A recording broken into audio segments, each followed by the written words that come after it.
Hello, everyone, and welcome to Warrior Woman in Business podcast. My name is Jasmine Sandler, and I'm thrilled to have with me today Deborah Max, our mental health expert, and just a little bit about Warrior Women in Business and what it's all about before we get started on this great interview today. Thank you, Deborah. So Warrior Women in Business used to be Wonder Women in Business, but we've changed it to a better, more powerful name. And really what it's all about is empowering women in business and also in the home, because it's just as equally as important. So it is October 2019, and October is Domestic Violence Awareness Month. And to that, we're interviewing Deborah today, and furthermore, we're hosting a very important event at the New York Arts Center in Tribeca, October 24th. I hope you all can join us. It's a silent auction we're doing in alliance with the Mayor's Fund of New York to raise monies to disseminate to all the domestic violence support groups in New York City. So I hope you do join us. And again, I've invited Deborah, and actually she's invited me because we're sitting in her gorgeous home on a Saturday, which is amazing. And I want to pick Deborah's brain today because Deborah has been in the mental health field for 20 years, yeah? Yeah. She's also an author of an amazing book, and she's going to talk about that today. But let's get right into it.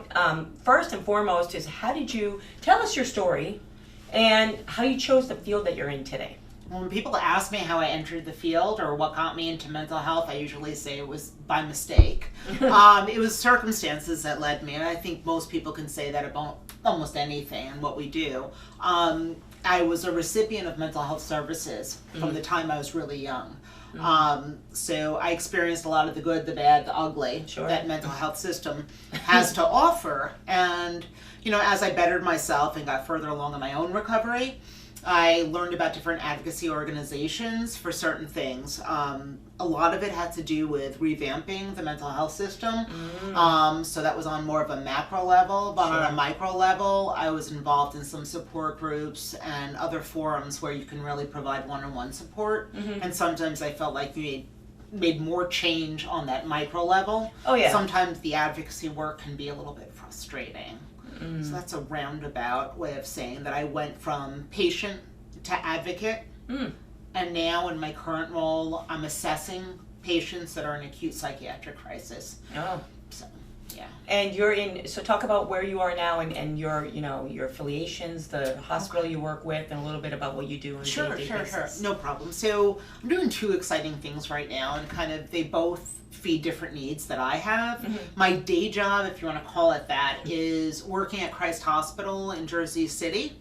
It's an urban hospital, relatively small, all things being equal. But my job is specifically to work with any patient that comes in with a psychiatric complaint.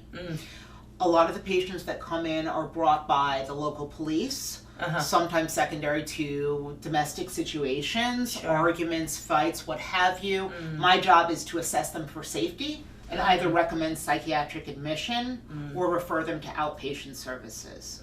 I'm also assessing patients for detox admission because we have an acute care detox unit. Really it's a drop in the bucket with regard to the opiate epidemic. However, we are able to provide much needed opiate detox on our unit. Wow. So that's my day job. I'm able to get my fix for attention and public speaking because I like them both. By doing DBT skills training. So I'm kind of meeting. So what's DBT needs for the people that don't know? DBT is dialectical behavioral skills training. It's a cognitive model for people that suffer with various ailments, i.e. depression, self-injury.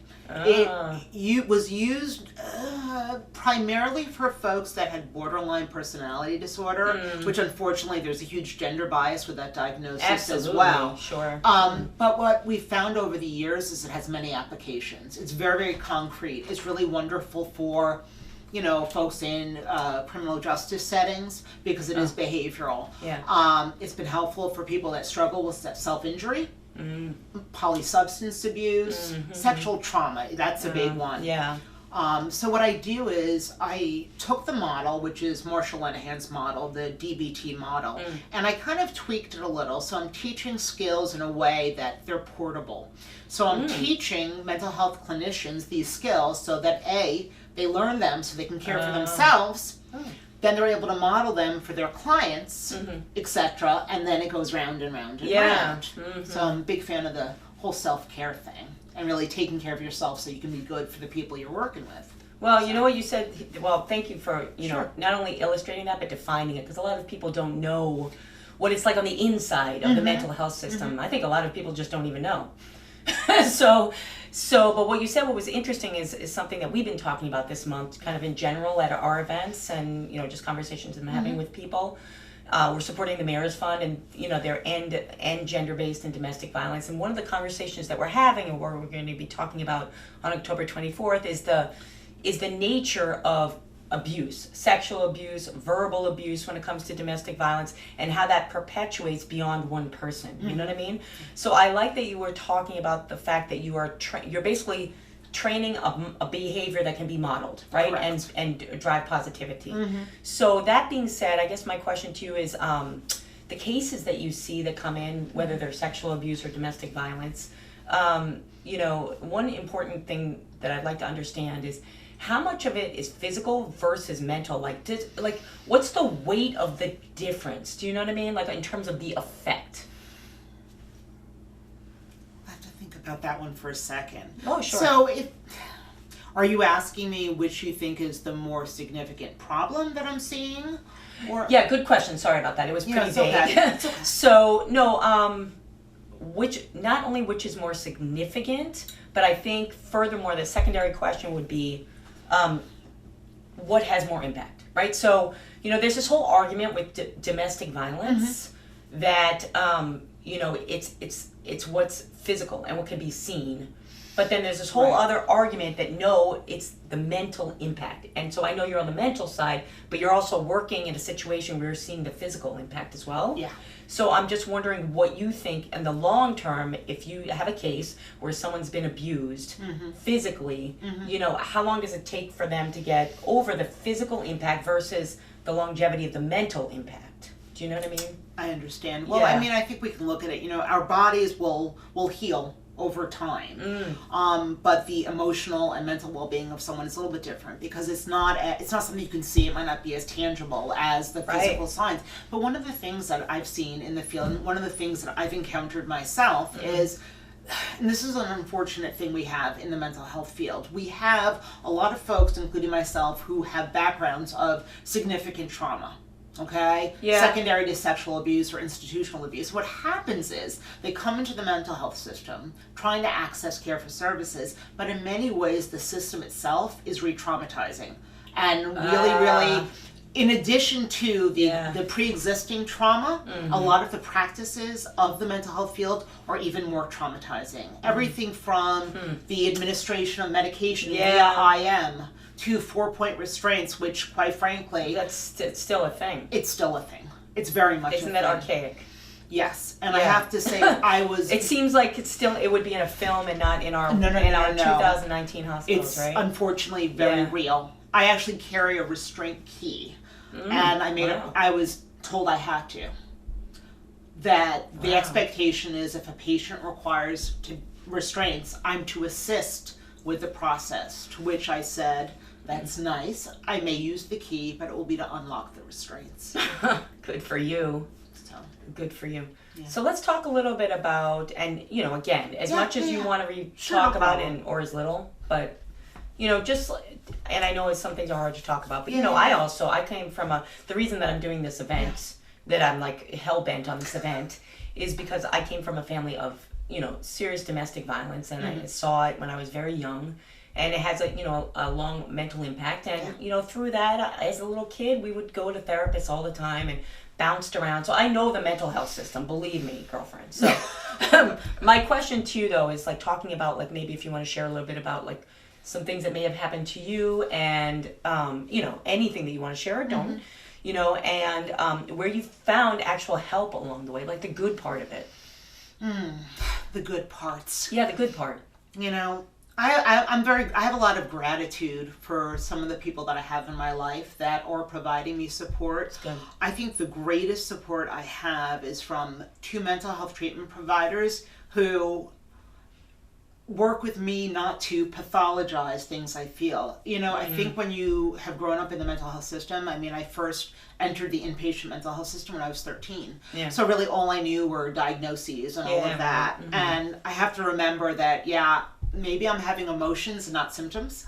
Yeah. I think there's this tendency to really pathologize behaviors, and I'm very, very lucky that the folks that are in my corner treatment-wise do their best to normalize. In fact, they will say on more than one occasion, that's normal. Yeah. That's not crazy. You don't sound crazy. Yeah. And that's really, really validating, because for many years I was just basically they told. label you. Yeah, exactly. you diagnosis and some pills. Absolutely. And they throw you in that Absolutely. thing. Well, that's great to hear. And I think that's very important, you know? And I think that, correct me if I'm wrong, or we can argue on this, but, that brings this awareness around mental health. It's not such a scary thing, So I know in New York City, I'm really happy to see these 311 signs everywhere. I think it's cool. Absolutely. I was like, bravo. You know what I mean? Like, before you're looking for a therapist, it's like, oh my God, I'm looking for a therapist. Now it's out in the open. So can you talk a little bit about that in terms of how you've seen cities, particularly where you live, support people getting mental help? Yeah, so it's funny. So I've had the benefit of working and living in two different systems of care. Okay. So I lived for many years in New York, and I spent quite a bit of time working in mental health in Westchester County. Nice. So I was very, very familiar with the services that they provided. Okay. One of the things that I became very involved in was suicide prevention. I had the pleasure of being able to take a train the trainer training. It's called Assist. It's out of a program called Living Works, which is based in Canada. Oh. And I went in initially with the attitude, it's going to be another training. Yeah. I actually joked with my boss at the time. I said, I really want to wear a Suicidal Tendencies t-shirt to the training. And he said, please do not do that. But I really went in with that attitude. But anyway, I went to the training, took the training, and I found this really, really interesting... Yeah. I think the biggest takeaway from that training, what really impressed me was teaching mental health clinicians to allow people to explore their reasons for wanting to die. Yeah. Instead of just saying don't do it, or I don't know what they do, but I would assume that your number one job is to save someone. Yeah. Exactly. So when you're in order to save someone, you kind of have to meet them where they are, in the pit, in the muck, in the mire. That's the truth. Because if you're jumping to all this positive stuff, well, maybe I'm not there yet. Oh, yeah. It's like somebody telling you to relax. Yeah. Oh, my God. Don't do that. Don't do that. I think don't do that. Yeah.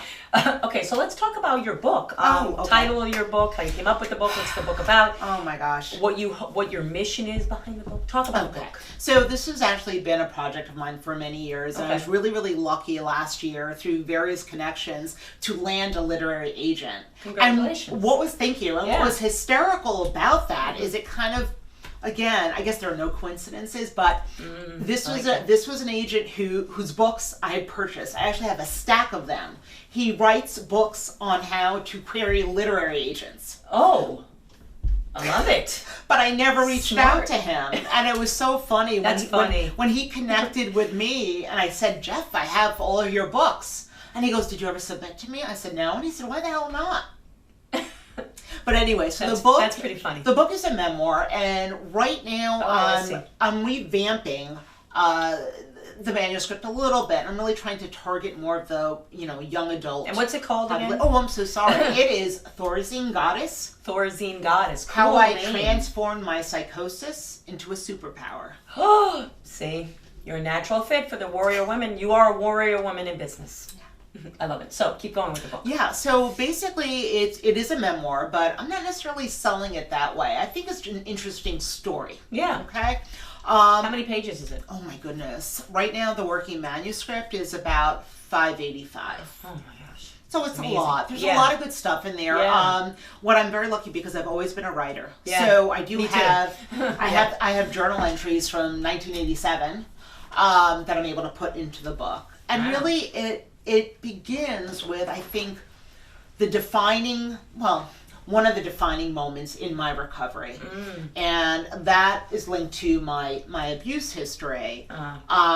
Basically what happened is after years of being the patient that no one could deal with. After years of being this recalcitrant, treatment-resistant person who was cutting themselves, burning themselves, trying to kill themselves, just all out horror, I decided at the age of 18, you know what?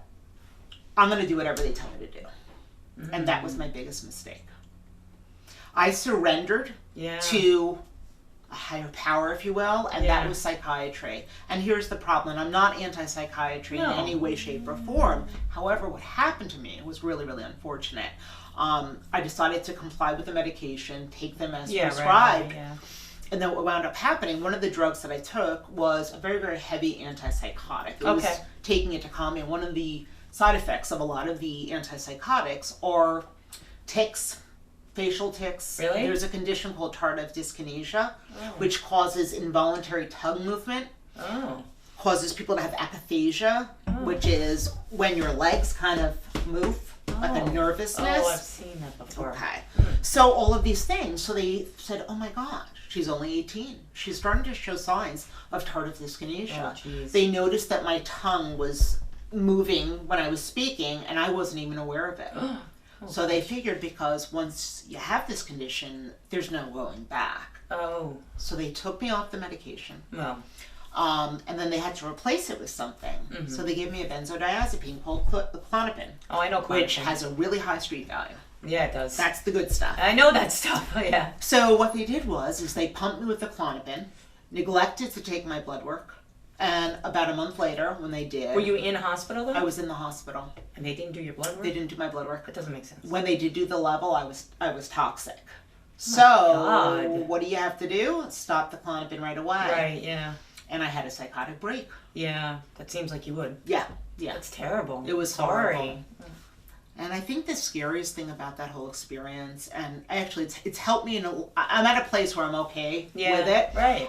Because it makes me really good at what I do. Of course. So I was having a psychotic break, but not being fully gone was something. Because now I can look back and I see what I was seeing.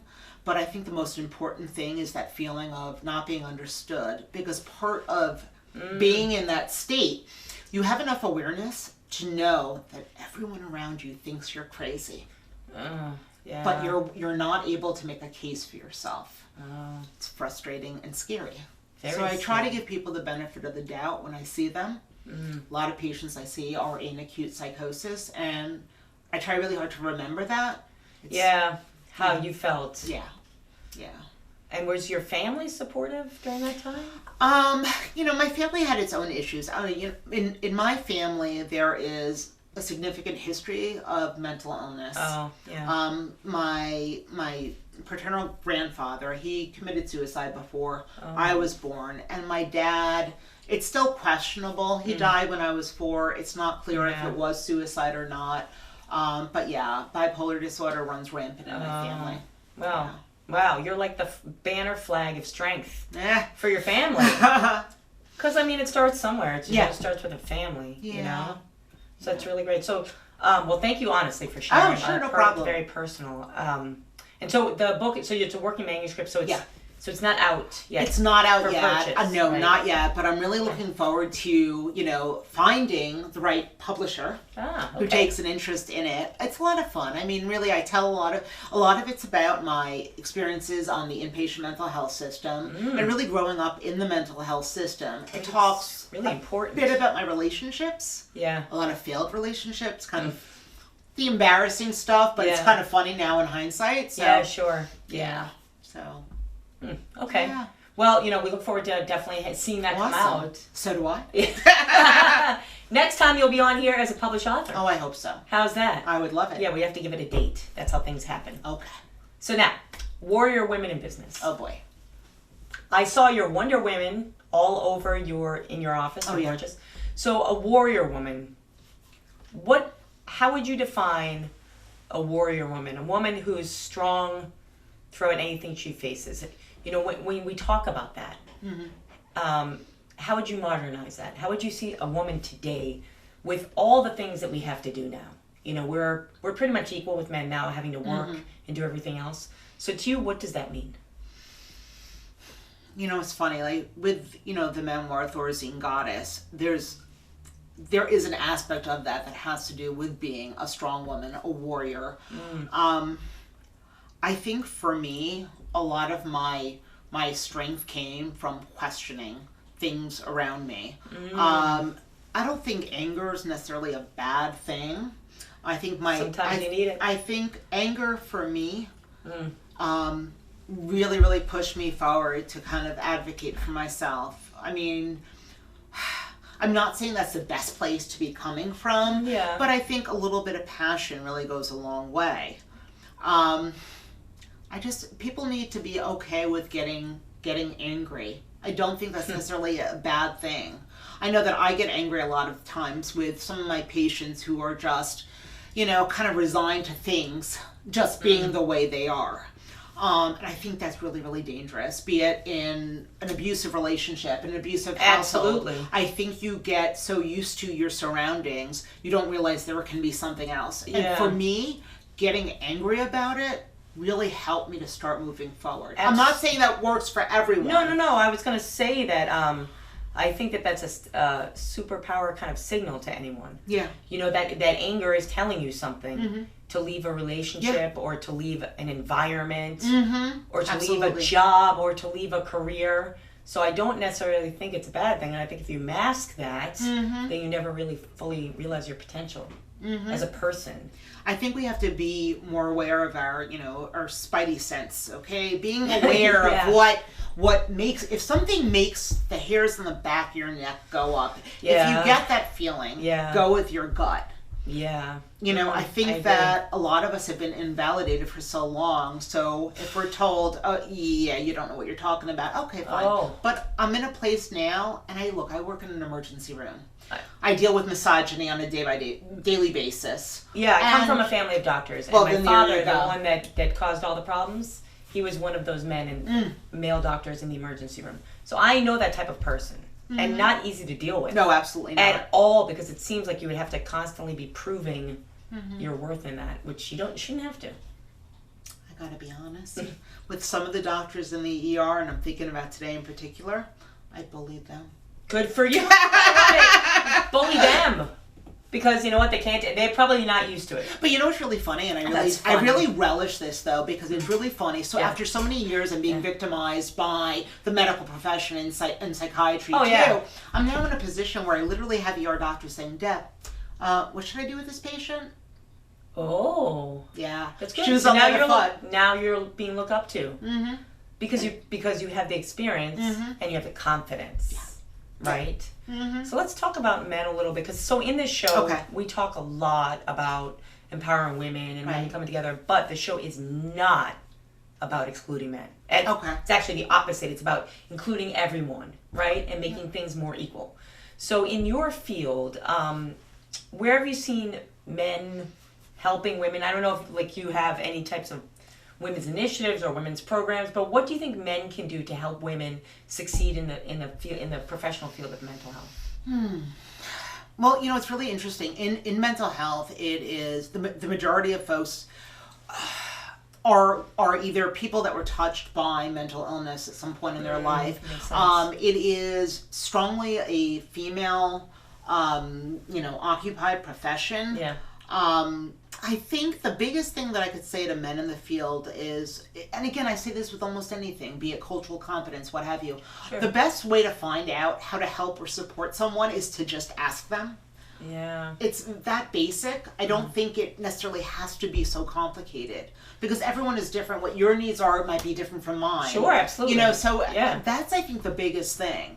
And what I see, and in the work that I do now, I'm actually one of my coworkers, really, really wonderful, sweet, sensitive guy, very, very young, in his early 20s, out of grad school. And what I'm so impressed by is, first of all, he's an advocate for his patients, which is refreshing to see someone who's so in it. But he always asks. He's respectful and asks about people's comfort level. And I think that's the biggest thing. Caring. Yeah. Truly, genuinely caring about someone else. And that's why, in my business, we don't really talk about it, but, so I've been in digital marketing forever, work with all different types of clients. And I always think about, who are my best clients? And most of them are in the healthcare field. To me, because they generally care. And I think if we can bring that across to other businesses and industries, it would be so nice. We just personally have a better world. Oh, most definitely. Most definitely. We're back, Warrior Women in Business, talking here with Deborah Max about mental health. And we're talking about domestic violence in support of Domestic Violence Awareness Month.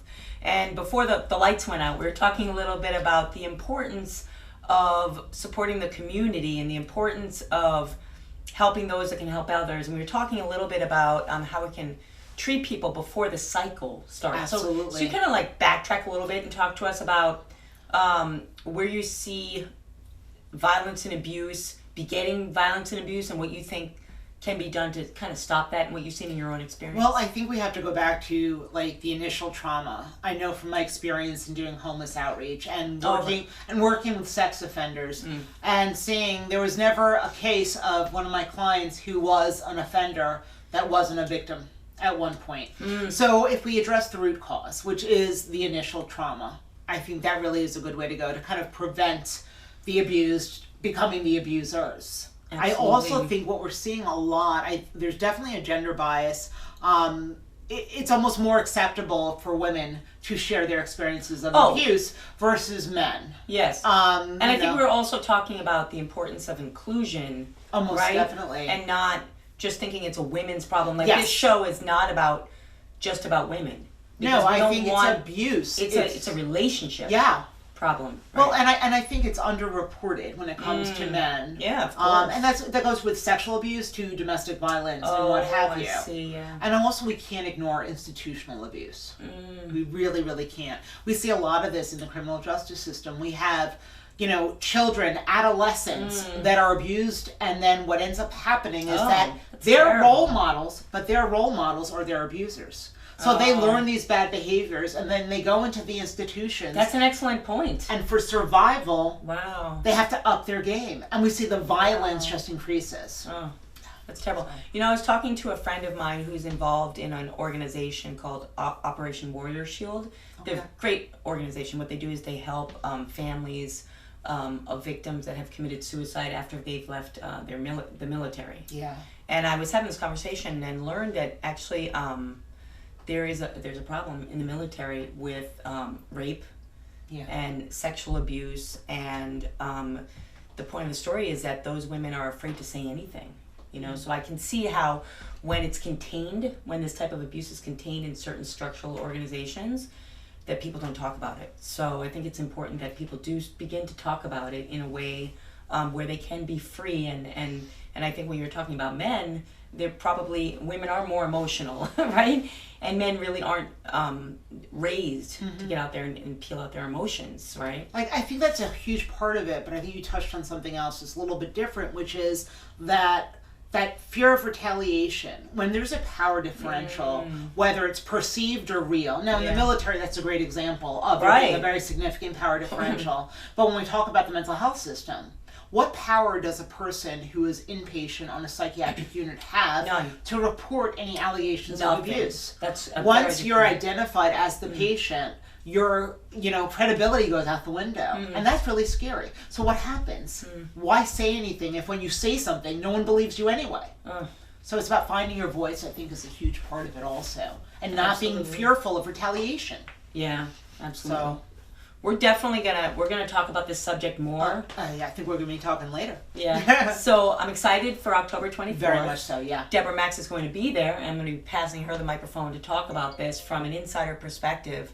And we're going to get into this conversation a little bit about finding your voice, whether you're a man or a woman, and you've been a victim, or you're a family member, and you've been a victim, and what can you do? Right. So just want to share October 24th. It's going to be a great event, obviously for a fantastic cause, and hopefully everyone will come and attend or support it if you have something to contribute to our silent auction. It's at the New York Art Center, October 24th from 6 to 9 p.m. in Tribeca. And so we're having support from the artists actually at the gallery, which is amazing. 20 unique pieces, all gifted to the silent auction, and we're raising all the funds go to something called the Mayor's Fund, which takes all the monies and disseminates that money equally through to domestic violence support groups in New York City.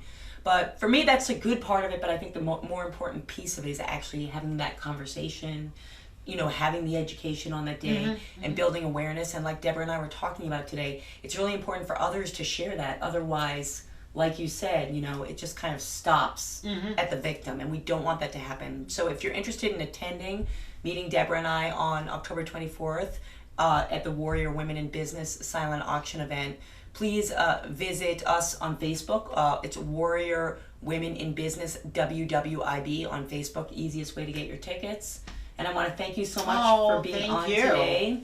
So again, thank you, Deborah, so much for being on the show. And I'm sure people want to get in touch with you. So can you share your website and how people can get in touch with you, please? The best way for people to get in touch with me is through either my website, which is deborahmax.com. That's DEBORAHMAX.com, or Deborah@deborahmax.com. I promise I always respond to emails. I'm just not on social media. And that's okay. Yeah. So yeah, if you'd like to reach out to Deborah Max, please do. And her book is going to be coming out, we hope, soon. So we will ask you to support that. And we'll meet you on October 24th. Excellent. Thank you, Deborah. Thanks. All right.